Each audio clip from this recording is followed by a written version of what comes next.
夫君恨了我10年，也嫌弃了我10年，可他却3次救我性命。在我遇到山匪抢劫时，他为护我右手挨了一刀，从此那双百步穿杨的手再拿不起弓箭。在我感染疫病9死1生时，他攀上高崖找雪莲救我的命，差点摔断一条腿。最后一次是皇宫失火，燃烧的黄杨砸向我时，他却忽然挡在我的身前。月生，快跑出去，别回头！梅月生，如果这辈子没有遇到你，该有多好！荷兰是为娘的错，当初就不该逼你娶她。如果当初随了你的愿，让你娶阮之眠，今日结局是不是会不一样？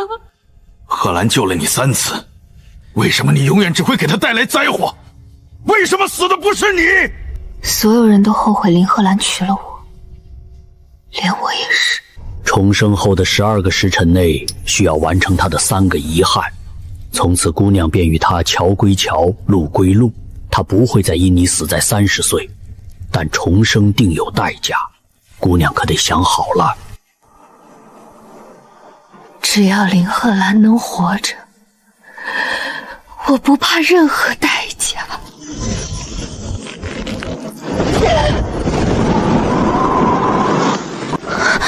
梅月生，你真厉害啊，竟能让我爹娘以死相逼，非要我娶你。你以为嫁给了我就能得到幸福？赐婚圣旨你自己送进宫吧，我在这里等你。这是18岁的林荷兰，我果真回到了10年前。你不想娶我，是因为你真正想娶的人是阮之面，对吗？是又如何？你能成全？可以。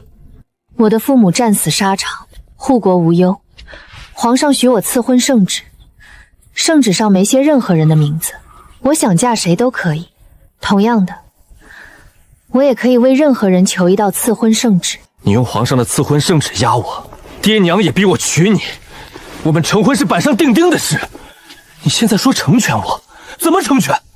梅月生，我没空跟你玩欲擒故纵的游戏。前世今生，我都爱了他很多年。他曾2次不顾一切地救下我，我误以为他也在偷偷喜欢我，欢欢喜喜求皇上赐婚，嫁给了他。直到他的白月光死后，我才确定他喜欢的另有其人。我的10年爱意，是他的10年折磨。前世我无数次积德行善，以命换命，终于求来了林荷兰重生的机会。重生前，高僧曾提点过我，重生后的12个时辰内，需要完成他的3个遗憾。这一次，我会一件一件去完成。他今日怎么不一样了？他的3个遗憾是什么，我还不知道。但这一次，我不会再让他因我而死，哪怕最后我们桥归桥，路归路。但这一次，我不会再让他因我而死，哪怕最后我们桥归桥，路归路。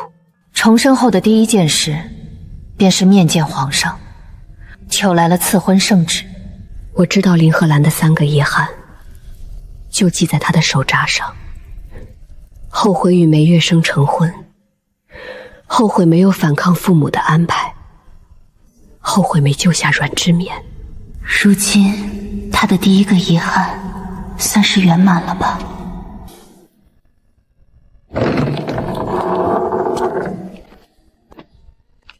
终于舍得出来了。明日再看吧，会有惊喜。无聊，今日看明日看，不都是跟你成婚？你今天怎么奇奇怪怪的？想到能嫁给我，高兴疯了？确实高兴，因为我终于再见到了活着的你。我觉得你是世界上最好的人，嫁给你的人都会很幸福的。回府。如果不是知道他不喜欢我，我会以为他害羞了。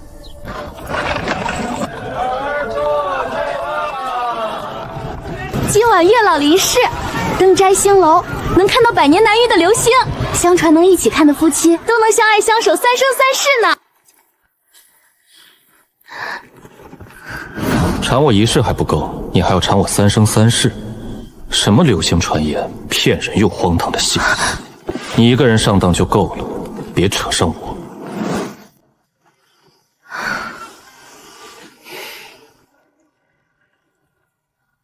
想去？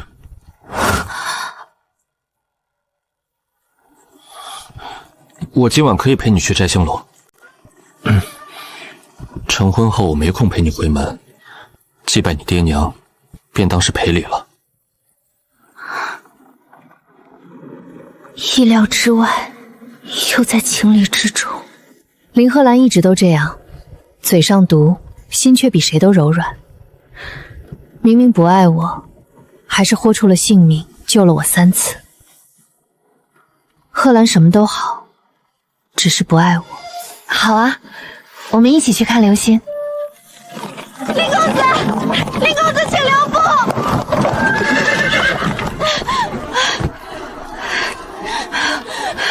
林公子，阮姑娘她头疼的厉害，想见你。知年身体不适，我要去看看。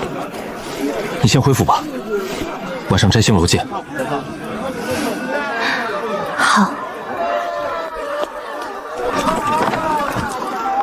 你以前不是最介意我去找他吗？也是，毕竟我们马上要成婚了，他对你也构不成威胁了。其实我从未阻止过他对阮之眠的偏爱。有一次，我听侯爷他们说，阮之眠与朝中官员有染。后来再一查证，他确实不清白。我才拼命阻拦林赫兰跟他有过多往来，可他一无所知。在他死后，更是痛苦了10年。如果一定要选择，我宁可看见他和阮之民在一起，也不愿他受尽折磨，最后为我而死。梅姑娘，出城文书已办好。我先去了官府，办好了出城文书，而后才回了侯府。夫人亲自下厨，一大桌子菜，全是我爱吃的。天冷，夫人要注意身体。楠楠就是体贴我。快给我看看你与贺兰的赐婚圣旨，盼了这么久，终于等到你喊我娘亲了。那小子又没陪着你一起回来，赐婚圣旨都下来了，他怎么还不知道珍惜你？哼，等他回府，我好好训斥他。父母战死后，我成了孤女，侯爷与夫人养我长大，给我爱，给我一切。我一向乖顺，这次我却要忤逆他们了。侯爷，夫人，我不与世子成婚了。明日我便下江南，往后我不在二老跟前伺候，二老定要好好照顾自己。你爹娘战死沙场，你从小就在我们跟前长大，侯府才是你的家。你现在走，能去哪儿啊？是不是贺兰为了那阮姓女子欺负你？所以你不打算跟她成婚了？你千万别这么想，他的心里是有你的，不然也不会豁出性命救了你2回。每次你生辰，他都会提前许久搜罗各式各样的宝物。我知道你也是喜欢贺兰的，你为他学厨艺，日日为他按穴位，缓解手疼，幸福圆满。何况那姓阮的是个坏女人，我们不能让她得逞。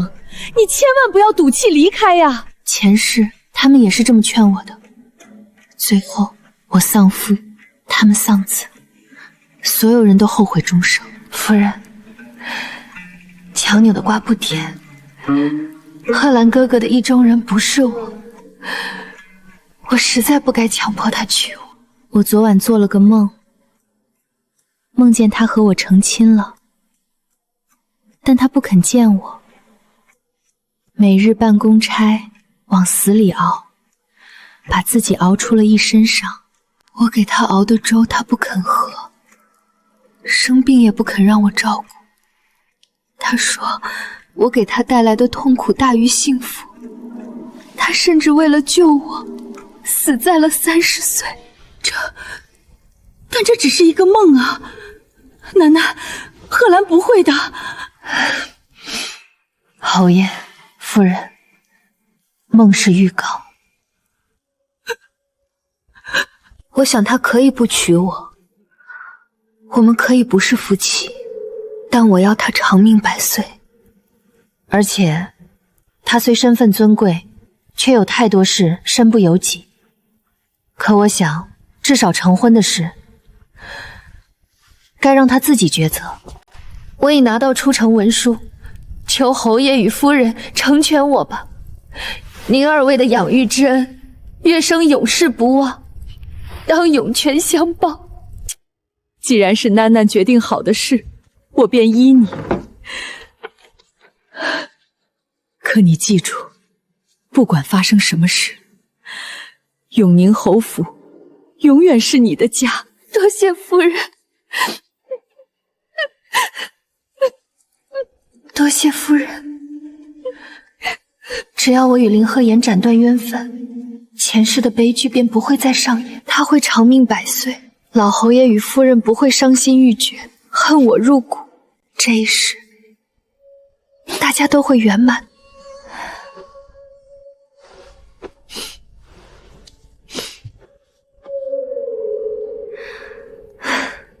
林鹤兰手剑上的第2个遗憾，应该也算是完成了吧。我必须在12个时辰内完成他的3个遗憾，还有最后一个遗憾要完成，会顺利吗？你明知我最厌恶仗势欺人的人，我不过是没陪你回府，你便在我爹娘面前挑拨，让他们大肆羞辱之眠。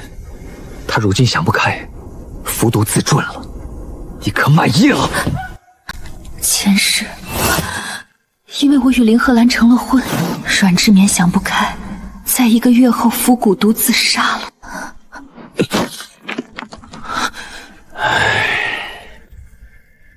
林鹤兰没有找到相配的血为他解蛊，只能眼睁睁看着他咽气。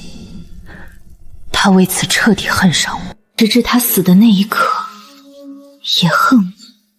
可今生我并没有与他成婚，阮之眠怎么还会自杀呢？我原本还在想该怎么完成他的第3个愿望，如今竟送上门来了。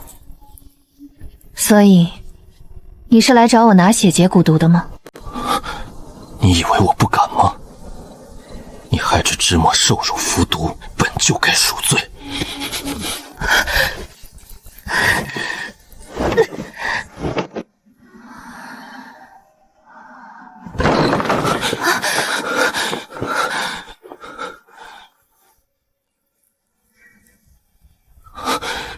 他的血能用吗？需要先试血。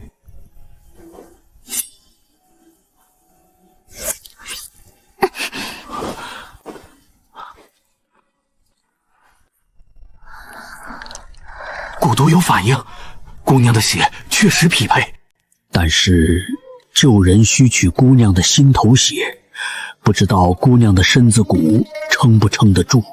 不行，取了心头血的人相当于丢掉半条命，他受不住。其他的血不行吗？其他的血效果不大。如果世子不肯，那就要做好准备了。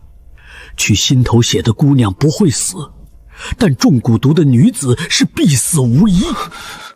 我瞧出了他的心疼，我愿意救他，你去吧。可是会大损身体元气。没关系的，养养就好了，救人要紧。算我欠你个人情，我定会补偿你。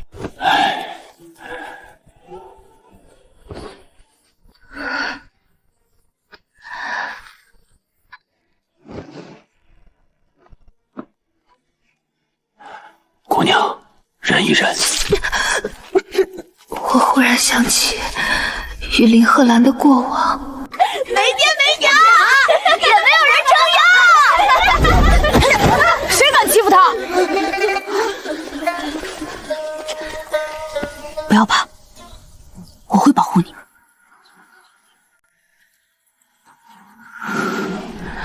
他真的说到做到，即便断气前，他也始终护着我，我没有办法不爱他。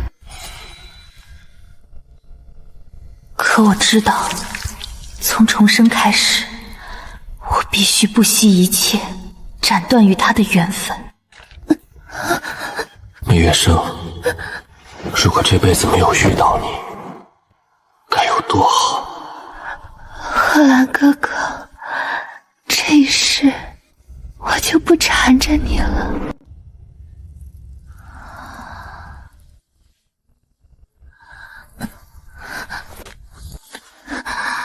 我该走了。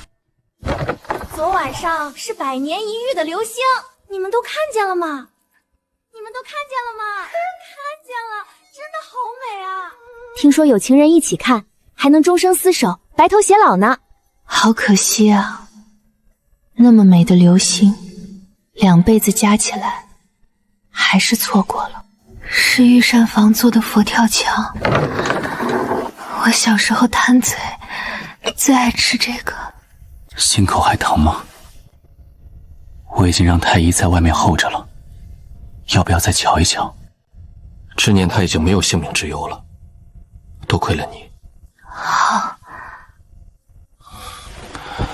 我昨日话说重了，你不要放在心上。但是之眠是无辜的，我们2个的事，你不该把他牵扯进来。以后不要再去我爹娘面前告状了。他直到现在依然认定是我在背后使了手段，害他的心上人。若是前世，我定会委屈的红了眼眶，急切的跟他解释我没有。可如今一切都不重要了，不会有下次了，永远都不会了。昨夜没能陪你看到流星，是我失言。不用了，你不用为了昨晚那事觉得亏欠我，是我自己要救阮姑娘的，心甘情愿，两不相欠。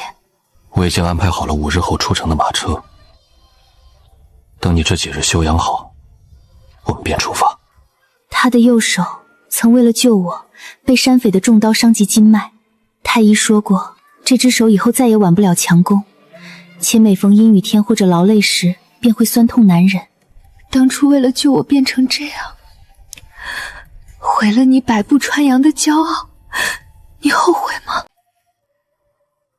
没什么可后悔的，换做旁人，我也会救。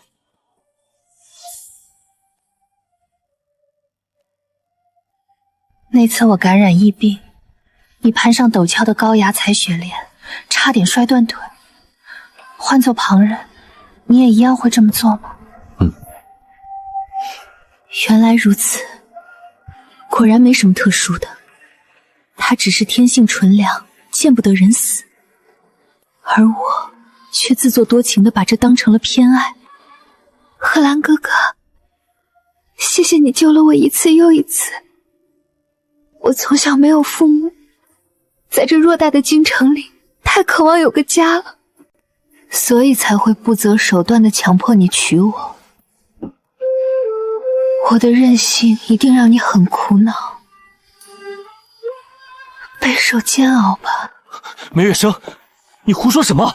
可从今日开始，不会再这样了。他不需要再抛弃心上人，被迫跟我成婚，也不会跟我彼此折磨10年，更不会因我死在30岁那场大火里。这一世他会好好的，会长命100岁。世子，我家小姐醒过来了，她着急寻您，怎么都不肯吃东西，一直哭，您快去看看吧。等我回来。贺兰哥哥，对不起。还有，祝你此后一生顺利，长命百岁。好端端的说这种话做什么？我只是去看看之眠，很快就回来。你乖乖吃东西，等我回来，我有话跟你说。离死时没多久了。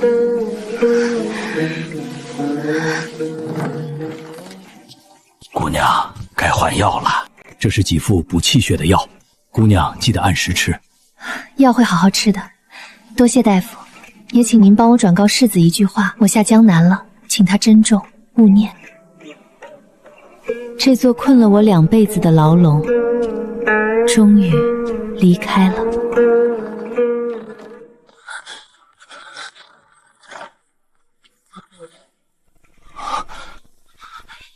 人呢？梅姑娘人呢？她身体还没好，去哪儿了？世子，世子，不好了！出城的官道上有穷凶极恶的山匪劫道，遇害的老百姓挨了一刀，都还活着。只有刚刚被取了心头血的梅姑娘，本来就气血两亏，被劫匪一刀伤了要害，失血过多，已经死了。胡说八道，同名同姓吧。赐婚圣旨都已经下来了，我们5日后才去江南，他现在连床都下不了，怎么可能此时出城？世子，梅姑娘临走前让老朽有句话带给您，她已远去千里之外的江南，各生欢喜，望您勿念。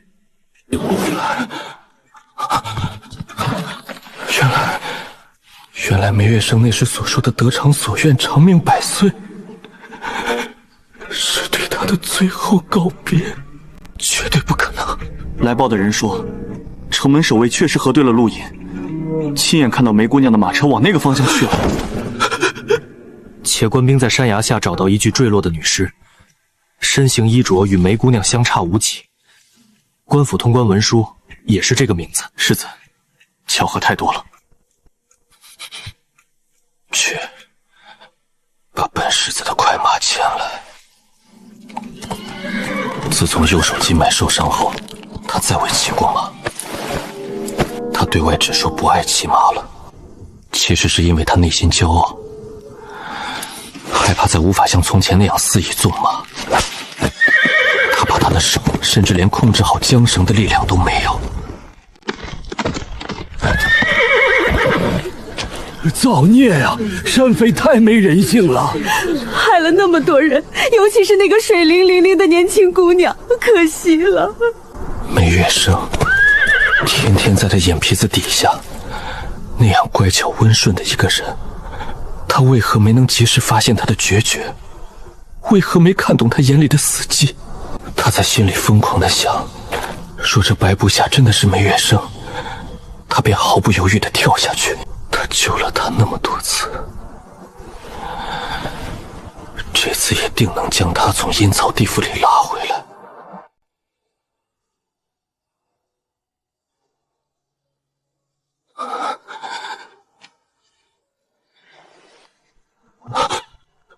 不是，梅月生，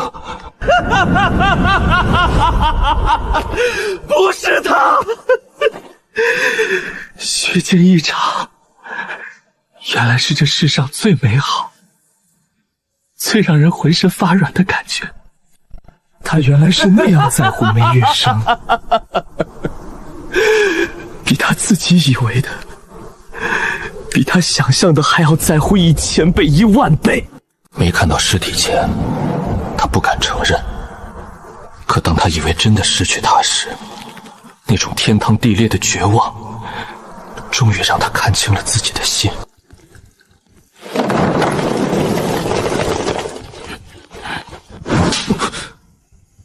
你还有脸回来？逆子！你竟为了外面一个不清不白的狐媚女人，去强取囡儿的心头血！她身子那样羸弱，你平时连句重话都舍不得对她讲，如今怎么能这样狠心的欺负她？你可知是那阮之年勾搭了多少朝廷命官在先。要是你还有半点良心，马上给本侯点齐兵马，前去把楠楠追回来，跪着求他同你成婚。若不是梅月笙在你们面前告状，你们去为他出气，使得知眠不堪受辱服毒，他又如何会需要献心头血来救人？你们从小事事约束我，文治武功，我从不能有半点行差踏错。为什么就连在我爱的人这一事上，在婚姻这事上，你们也要强买强卖，由不得我自己做主？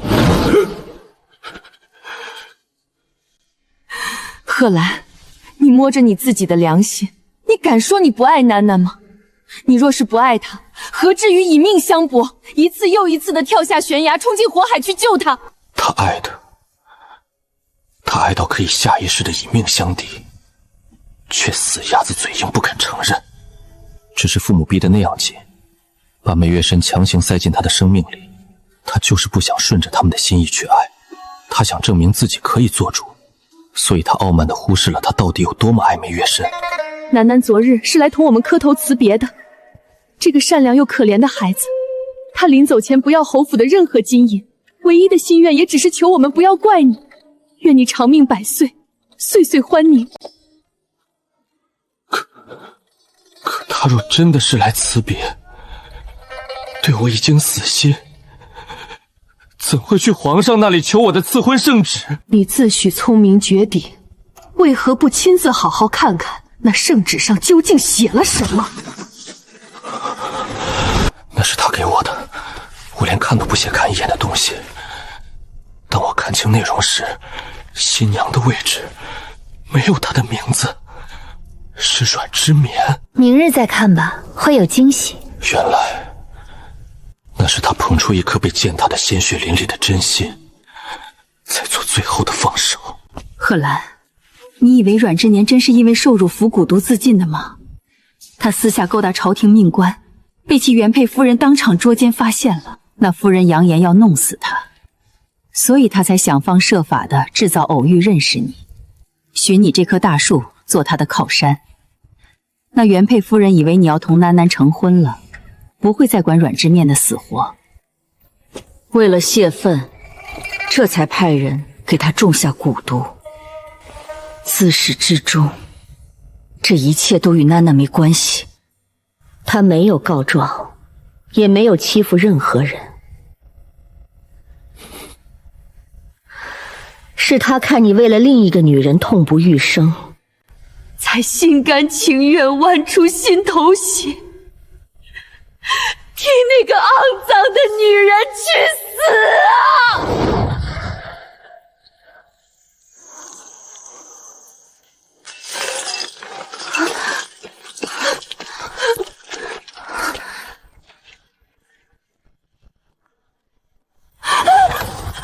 是我，都是我做的，别打我，我全都交代。世子饶命，都是夫人的错。夫人有眼不识泰山，不知这阮姑娘是您的心头好，这才逼她服下蛊毒。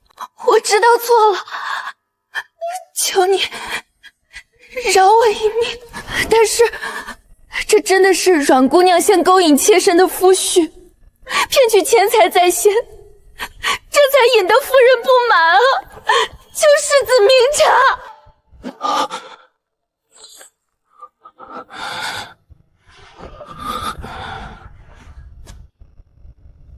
昨日你晕倒前是如何同本世子说的？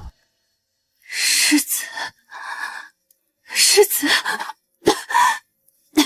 谢谢你。我好怕梅姑娘她不会放过我的。侯爷，夫人，他们说世子爷未陪梅姑娘回府，是我的错，所以便将我叫去，大肆羞辱，我好疼。我身份卑微，已服下蛊毒，再无脸面活在世上。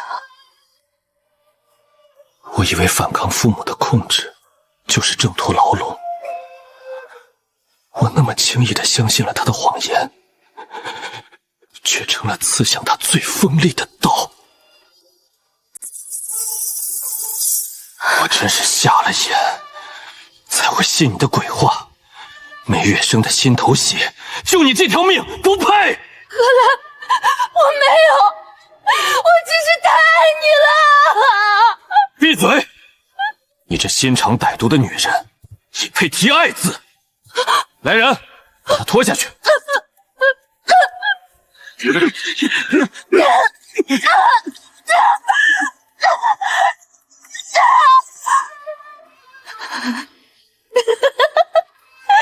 世子，你现在装什么神情？你以为是我骗了你？是你自己太想挣脱侯府的束缚了。你从骨子里就不相信，你之所爱，觉得他与你父母沆瀣一气来控制你。你甚至懦弱到不敢承认自己对他的爱，你宁愿伤害他，也不愿承认你早就离不开他了。恶言重伤他的是你，亲手让人割开他的胸口取他心头血的也是你，你才是把他逼走的罪魁祸首。你可笑不可笑啊，林荷兰？你会后悔的，你一定会后悔的。是啊，恶言重伤梅月生的是他，强取梅月生心头血的也是他。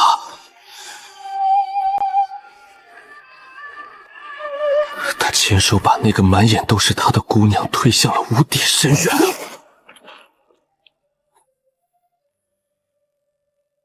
岭南多有外地海寇来犯，日子苦得很。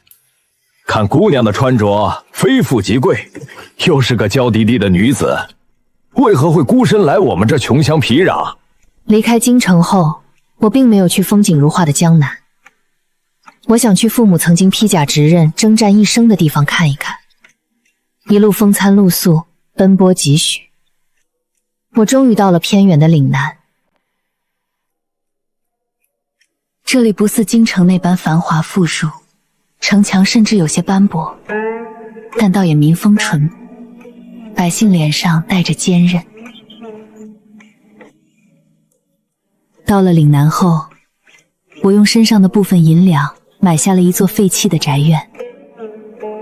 我在这里开了一所私塾，免费教穷苦人家的孩子读书识字，又用剩余的银钱在旁边创办了一座安济堂，专门收有那些因为战乱和海寇侵扰而无家可归的孤儿。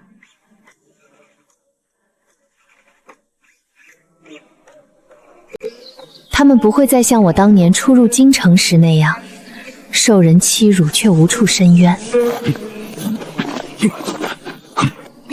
他们在这里，自己也可以变得强大。看着孩子们天真的笑脸，我也渐渐从上一世那窒息的爱恨中走了出来。我不做别人的附庸，我是梅月生。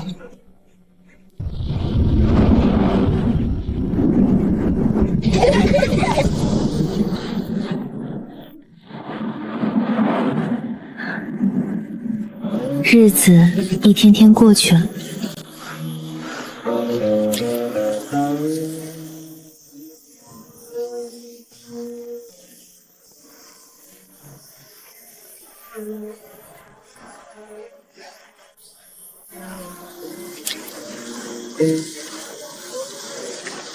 再次见到林鹤礼，他的模样大变，他再也不是那个鲜衣怒马少年郎，像是隔了一个漫长的前世今生。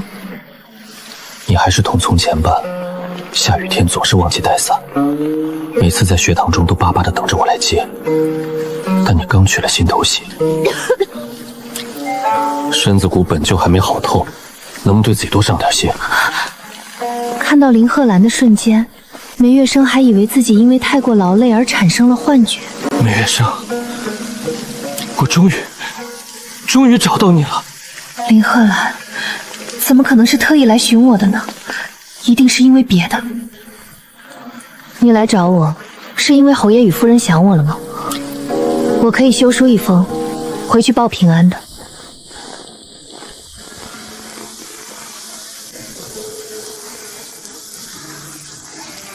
不是，是我发了疯一样想见你，我想见你回家。你来找我，那阮姑娘怎么办？他这辈子最后悔的事，就是从没有让心爱的姑娘早点知道他真实的心意。我从来就没有喜欢过阮之冕。梅月生，你在那圣旨上写别人的名字，你不要我了。为了不娶她，我只能拿着圣旨去皇宫抗旨。皇上震怒，我白白挨了30句跪。30军阵，那是会要人半条命的。我在侯府趴了1个月，伤口反复溃烂，才能勉强站起来。我一站起来，便立刻马不停蹄地来寻你了。你知道吗？你离开那日，有人说你的马车翻下了悬崖。我从未体会过那种5脏6腑都被人掏空的失控感。看着那断崖，我也有跳下去陪你的冲动。那一刻我才知道，你对我来说到底有多么重要。是我混账，我一直没有勇气看清自己对你的心意。我幼稚的反抗父母，却用最锋利的刀子伤了最爱我的人。我已经查清了真相，知道那日的事是一个误会。我也将阮之冕打入了死牢，他这辈子都出不来了。月生，你同我回去，我们成婚以后，我的命就是你的，好吗？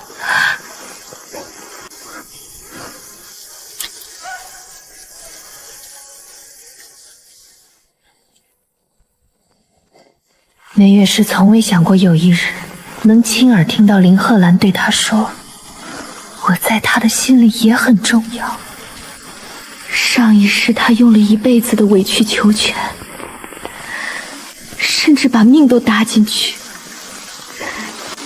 也没能换来他对他的爱。这一世面对他迟来的深情，他只觉得害怕。贺兰哥哥，可是我不想嫁你了。我从小跟在你的身边，你保护我，替我出头，甚至用命护我，把那种依赖错当成了你对我的爱，所以我对你不可抑制的动心。我死皮赖脸的缠着你，算计你，却从来没有问过你，你到底想不想要？他深吸一口气，将2辈子的委屈和释怀一并吐出。这些都是我的错，你现在风尘仆仆的赶来，也许也并未真正看清对我的心意。你这样子，也许只是因为知道了阮之冕的真相，觉得错怪了我，对我心生愧疚。也许你只是觉得侯爷夫人喜爱我，所以我最适合做那个听话的世子妃。不是愧疚。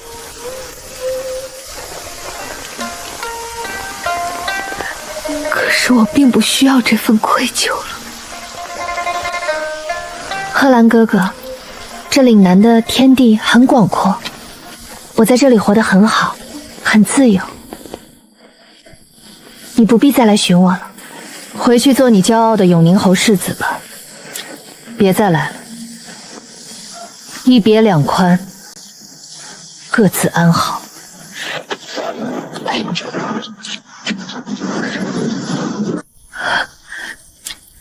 我不敢回头，我怕再多看一眼他那受伤绝望的眼神，下一秒就会忍不住扑进他的怀里，痛哭出声。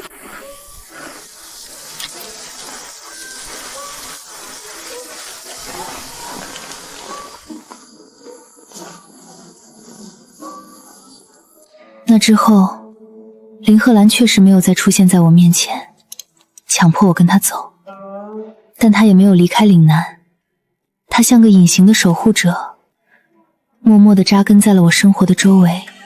我没想过，关于我的一切细枝末节，贺兰竟然全部都记得清清楚楚。这木雕正是我少女时在京城集市上驻足看过的那种，她像是在用这种最笨拙、最沉默的方式，一点一点拼凑，想要把从前那个满眼都是她的梅月心给找回来。